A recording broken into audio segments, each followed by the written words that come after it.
এই গরমে এমন একটা তরকারির পদ হলে আর কিছুই লাগবে না। হাই এভরিওয়ান, সবাই কেমন আছেন? আলহামদুলিল্লাহ আমরা সবাই ভালো। অনেকদিন পর ব্লগ ভিডিও নিয়ে চলে আসলাম, তাই সকাল সকাল ব্লগটা আপনাদের মাঝে শুরু করলাম। প্রতিদিন সকালবেলা উঠে বিছানাটা গুছানো না থাকলে ভালো লাগে না। বিছানাটা এজন্য প্রথমে আমি গুছিয়ে নেই, যাতে বিছানো গুছানো থাকলে আপনার ঘরটা সবকিছুই ভালো লাগে। বিছানা বাকি কাজগুলো সবকিছু করে আমি চলে যাব একটা ফল কেটে দেওয়ার জন্য।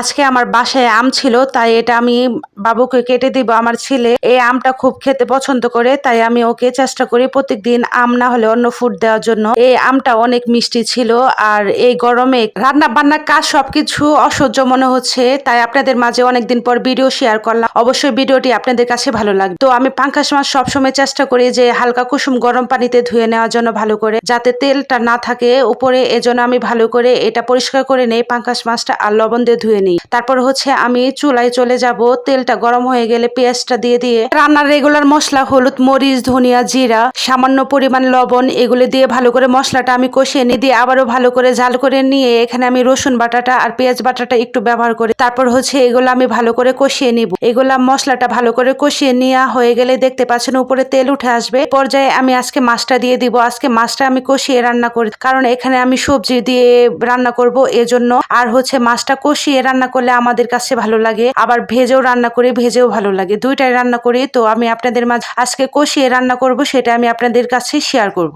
যা গরম পড়েছে, এই গরমে ঝটপট যত রান্না করা যায় ততই মনে হচ্ছে গৃহিণীদের জন্য আমাদের জন্য ভালো লাগে। আমি মাছগুলোকে ভালো করে কষিয়ে আমার মাছগুলো কষানো হয়ে গেছে। এই পর্যায়ে আমি একটা বাটিতে এই মাছগুলো আমি তুলে নিব। সবগুলো মাছ বাটিতে তুলে নেওয়া শেষ হয়ে গেলে একই মশলায় কেটে রাখা সবজিগুলো দিয়ে দিতে হবে। এখানে আমি সবজিগুলো বরবটি গাজর আর একটা পটল ছিল এটা দিয়েছি। এই সবজিগুলো আমি আগে থেকে ভালো করে কেটে ধুয়ে নিয়েছি। এ পর্যায়ে মশলার সাথে সবজিগুলো ভালো করে কষিয়ে নিতে হবে। এই সবজি দিয়ে যদি আপনি তরকারি রান্না করেন, বাসায় আর কোনো ভাজি বা ভর্তা করা লাগবে না। এটা দিয়ে আপনি পরিবারের সবাই তৃপ্তি সহকারে খেতে পারবেন।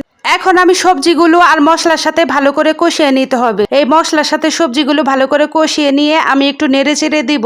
নেড়ে চেড়ে দেওয়া হয়ে গেলে এখানে আমি পরিমাণ মতো ঝোল দিয়ে দিব, কারণ এখানে আমি একটু ঝোল মাখা মাখা রান্না করব, এজন্য একটু অল্প পরিমাণে ঝোলটা দিয়ে দিই। ঝোলটা বলক আসলে আমি এখানে আগে থেকে তুলে রাখা মাছটা দিয়ে দিব। মাছটা দেওয়া হয়ে গেলে এখানে আমি একটু নেড়ে চেড়ে দিব। নেড়ে চেড়ে কিছুক্ষণ রান্না করে নিলে এই তরকারিটা হয়ে যাবে। এই ঝোলটা একটু মাখা মাখা আমার কাছে ভালো লাগে। বরবটি দিয়ে আপনারা একবার হলে এই তরকারিটা খেতে পারেন, অবশ্যই ভালো লাগবে। বরবটি দিয়ে পাঙ্গাস মাছের তরকারিটা সত্যি অসাধারণ হয়েছিল, খেতে ভীষণ মজা লেগেছে। আমার পরিবারের সবাই এই তরকারিটা অনেক পছন্দ করে।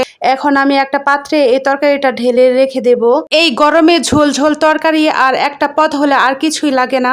আজকের ভিডিওটা এ পর্যন্তই। ভিডিওটা কেমন লেগেছে অবশ্যই জানাবেন। সবাই সুস্থ থাকবেন, ভালো থাকবেন, এই গরমে নিরাপদে থাকবেন। আল্লাহ হাফেজ।